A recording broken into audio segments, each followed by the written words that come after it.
Hey guys, it's good to see you. Thanks for tuning in. It's Ryan here with DP Marketing.Services and author on the book on digital marketing for plumbing and HVAC contractors. Hope you're doing good.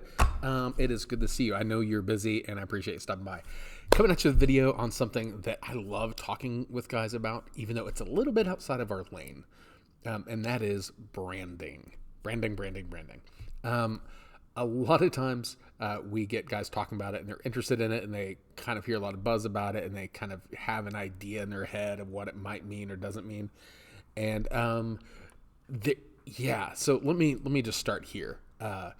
When you do branding well, it is one of the best investments you can make on growing your business in the future. It's a really, really solid strategy to do. And really, it's branding. I don't want to get make it sound like too simple, because there's a whole, like, branding is this whole field within marketing. But suffice it to say, let's say it this way. Branding is everything that people think, feel, associate with you and your business before they actually need you or before they actually hire you. So for instance, an example I like to use a lot. If I say, hey, name the first fast food burger place that comes to mind, go. If you're like a lot of people, you probably say McDonald's. McDonald's is usually way up there on top of mind. And then if I said, hey, describe what it's like walking into McDonald's, you probably can describe that pretty dang well, good, bad, and different. Another good example is if I said luxury car, go. Some guys will think BMW, some things Mercedes, or maybe it's Audi, or maybe they're like a high-end exotic. And if I said, hey, describe what a BMW is like, you probably have an ability to describe the smell and the feel of the leather and the integration of electronics without you actually owning a BMW or Maserati or whatever, right? That's branding. That's what branding does, is that it creates this association with your business before people actually interact with you. So so this can be done in a lot of ways. This can be done in logos. This can be done on billboards, TV, radio, truck wraps count as branding. And really, if you're trying to stand out from the crowd, if you're trying to create this long-term effort over time, branding, it's really, really hard to argue with. When you are trying to, like, let's say you're starting off, you're just one guy working out of your truck. It doesn't matter if you're plumbing, HVAC, electrical, the path forward is the same. Nobody knows who you are. Nobody knows you exist. And frankly, when people go online, they don't care who you are. They just go online and do electrician near me in Google. And if your reviews are good and if you look like you're close by, you're going to get the job. That's kind of how most people look for a contractor if they don't know who you are. We call those unbranded searches. The deal with unbranded searches is it's incredibly competitive. Sometimes it's very expensive, but it's extremely competitive. But there's a whole lot of people doing unbranded searches, which is why they're worth going after. However, if you're able to focus on building the brand of your business, all of a sudden you start creating branded searches, which are a whole lot easier to compete for.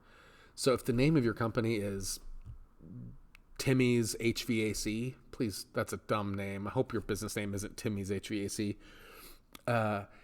When you start building the brand of Timmy's, you start creating it where people are looking for you by name. In the same way you associated McDonald's by name and BMW by name. People are seeking you out.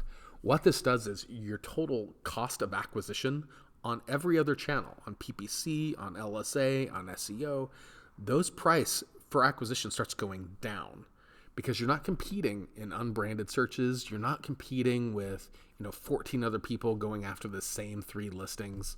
The people you're competing for are people looking for you. So there's some like nuances with how the actual marketing mix works. But if you're really looking to scale beyond 2 or 3 million a year, branding your business and investing in a high quality brand is one of the best things you can do. And if I'm really honest, it's probably one of the best things that you can do that will take you from a $7 million shop to a $10 million shop to a $20 million shop. Branding. You have to do it well. Now, that's the thing. I just kind of ran through that. branding cuts both ways. If your service is exceptional, if you deliver BMW sort of experience, your brand will work for you very strong. You will notice the impacts on every measurable KPI in your business. If your brand is toxic, it will work against you.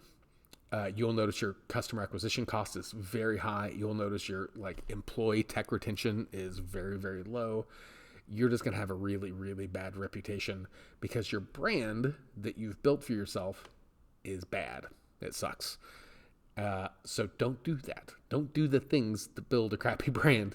Do the things that build a solid, reputable brand. Wrap your trucks, invest in a nice logo, not the crap on Fiverr. And look, logo design is its own craft. We have graphic designers that do websites and stuff for us, but we don't do anything with logos. That's its whole own skill. We would highly recommend a couple other guys. And if you reach out to us, we'll gladly point you to them. But yeah, investing in a quality logo and a quality wrap. Do the billboard, do the radio. If you can get on TV, do the TV, and integrate those branding efforts down your marketing mix. So integrate it on social, integrate your brand messaging on anything you do on PPC, integrate those things all throughout for the content you put out for your business. Over time, you will find that it is a very, very efficient way of creating a lot of leads very quickly who already trust you because they know you by name. So I just want to come out with you. I love branding. Branding's a big deal. It's not something that we at DP Marketing.Services do and implement, but we love to partner with companies who do have well-thought brand design packages and strategies already in place or in the works, so that we can kind of line up what we do behind it. But I would love to hear from you. What do you do for branding? How does it work for you? By the way, I'm sure you probably know this. If you are early on into branding, let's say you're early on into doing radio, you're probably familiar with the first 3 or 4 months just suck. There's no other way to say it. The first 3 to 4 months are absolute hell with getting ROI. You're going to feel like it's just going to get ugly fast.